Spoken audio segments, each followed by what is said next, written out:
रात का अंधेरा घना था। चंद्रमा बादलों के पीछे छिपा हुआ था और जंगल सन्नाटे में डूबा था। ये वही जंगल था जिसके बारे में गांव वाले कहते थे कि वहां रात को जाने वाले लोग कभी वापस नहीं आते। इसे भूतिया जंगल के नाम से जाना जाता था। कहानी की शुरुआत होती है एक छोटे से गांव सुरजापुर से। वहां के चार दोस्त अजय, रवि, निशा और पंकज अक्सर साथ में समय बिताते थे।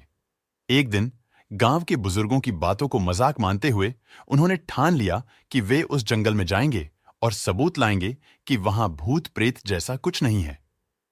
यह सब झूठी कहानियां हैं, अजय ने हंसते हुए कहा। रवि ने सहमति जताई। हां, और अगर हम वहां से सही सलामत लौट आए तो सब हमारी बहादुरी की तारीफ करेंगे। निशा ने थोड़ी झिझक के साथ कहा, मुझे नहीं लगता कि यह सही है, लेकिन अगर तुम सब जा रहे हो तो मैं भी चलूंगी। पंकज ने उनका साथ देने का फैसला कर लिया। रात के 10 बजे चारों दोस्तों ने टॉर्च और कुछ खाने पीने का सामान लेकर जंगल की ओर कदम बढ़ाए। जंगल के पास पहुंचते ही ठंडी हवा का झोंका आया, जिसने निशा को और डरा दिया। जंगल में घुसते ही अजीब सी खामोशी ने उनका स्वागत किया। हर कदम के साथ सूखे पत्तों की चरमराहट और जंगली जानवरों की हल्की आवाजें गूंजती रहीं। रवि ने मजाक करते हुए कहा, लगता है भूत हमसे मिलने के लिए तैयार हैं। जैसे जैसे वे जंगल के अंदर जाते गए, हवा ठंडी होती गई और अजीब सी गंध फैलने लगी। पंकज ने अपने फोन से जंगल के कुछ वीडियो रिकॉर्ड करने शुरू कर दिए। तभी उन्हें दूर एक अजीब सी रोशनी दिखाई दी। वो क्या है? अजय ने फुसफुसाते हुए पूछा। देखते हैं, रवि ने जवाब दिया।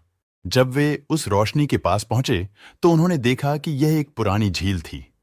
झील के पानी में चंद्रमा की हल्की परछाई थी, लेकिन पानी काला और स्थिर था। निशा ने धीरे से कहा, मुझे यहां अच्छा महसूस नहीं हो रहा, हमें वापस चलना चाहिए। अजय ने उसका मजाक उड़ाते हुए कहा, डरो मत, कुछ नहीं होगा, ये सिर्फ पुरानी कहानियां हैं। तभी झील के पास से एक सरसराहट की आवाज आई। चारों ने मुड़कर देखा, लेकिन वहां कोई नहीं था। अचानक झील के पानी से बुलबुले उठने लगे और एक परछाई पानी में दिखाई दी। वो क्या है? पंकज की आवाज कांप रही थी। चारों ने तेजी से जंगल के बाहर जाने का फैसला किया, लेकिन जैसे ही उन्होंने वापस जाने का रास्ता ढूंढा, वे भटक गए। हर तरफ एक जैसे पेड़ और अंधेरा था। निशा की सांसें तेज हो गईं। हमने किस रास्ते से आए थे?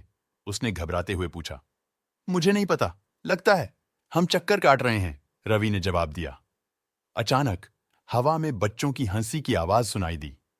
यह आवाज इतनी डरावनी थी कि चारों के रोंगटे खड़े हो गए। उन्होंने इधर उधर देखा, लेकिन कुछ नजर नहीं आया। चलते चलते वे एक पुरानी खंडहर जैसी हवेली के पास पहुंचे। हवेली की खिड़कियां टूटी हुई थीं और दरवाजे पर काई जमी हुई थी, लेकिन दरवाजा आधा खुला था, जैसे किसी ने उन्हें अंदर बुलाने के लिए छोड़ रखा हो। यहां से तो हम बाहर का रास्ता देख सकते हैं, अजय ने सुझाव दिया। निशा ने तुरंत विरोध किया। नहीं, हमें अंदर नहीं जाना चाहिए, यह जगह खतरनाक लगती है। लेकिन रवि और पंकज ने अजय का साथ दिया। मजबूरी में निशा को भी उनके साथ जाना पड़ा। जैसे ही वे अंदर गए, हवेली के अंदर का माहौल बेहद डरावना था। दीवारों पर अजीबोगरीब चित्र बने थे और हर कोने से अजीब सी फुसफुसाहटें सुनाई दे रही थीं। वे धीरे धीरे हवेली के दूसरे कमरे में पहुंचे। वहां उन्होंने एक पुरानी अलमारी देखी, जिसके पास एक किताब रखी हुई थी। पंकज ने किताब उठाई, लेकिन जैसे ही उसने उसे खोला, हवेली की खिड़कियां अपने आप बंद होने लगीं। चारों चीखते हुए एक दूसरे के पास दौड़े। तभी कमरे में एक परछाई उभरी। वह परछाई धीरे धीरे आकार लेने लगी और कुछ ही पलों में वह एक लंबी काली आकृति में बदल गई। तुम लोगों को यहां नहीं आना चाहिए था, एक भयानक आवाज गूंजी। चारों की आंखों में डर साफ झलक रहा था। अजय ने हिम्मत जुटाकर पूछा, तुम कौन हो? आकृति ने जवाब दिया, मैं इस जंगल का रक्षक हूं। यह जगह उन लोगों की है जिन्होंने अपनी गलतियों का प्रायश्चित नहीं किया। अब तुम लोग भी यहां से नहीं जा सकते।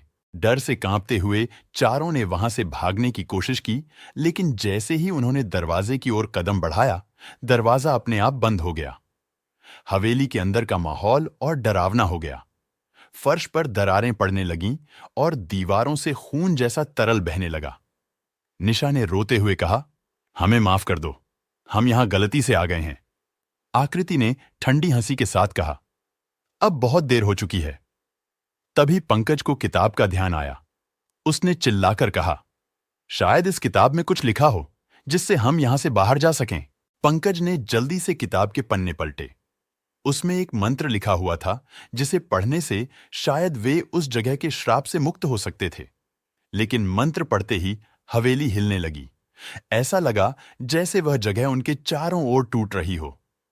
चारों ने एक दूसरे का हाथ पकड़ा और मंत्र दोहराना शुरू किया। जैसे ही मंत्र खत्म हुआ, हवेली का दरवाजा जोर से खुला और वे बाहर की ओर भागे। भागते भागते उन्हें एहसास हुआ कि वे फिर से उसी रास्ते पर आ गए हैं जहां से वे जंगल में दाखिल हुए थे। जैसे ही उन्होंने जंगल के बाहर कदम रखा, वे सब नीचे गिर पड़े। सुबह का सूरज उग चुका था। गांव वाले उन्हें देखकर दौड़ते हुए आए। तुम सब ठीक हो? एक बुजुर्ग ने पूछा। अजय ने धीरे से कहा, हमें कभी उस जंगल में नहीं जाना चाहिए था। उस दिन के बाद चारों ने फैसला किया कि वे उस जंगल के बारे में किसी से कुछ नहीं कहेंगे। लेकिन वे जानते थे कि वहां जो कुछ हुआ वह सिर्फ उनकी कल्पना नहीं थी। अंत में जंगल और उसकी डरावनी दास्तान आज भी सुरजापुर के लोगों के दिलों में एक डरावने सच की तरह जिंदा है।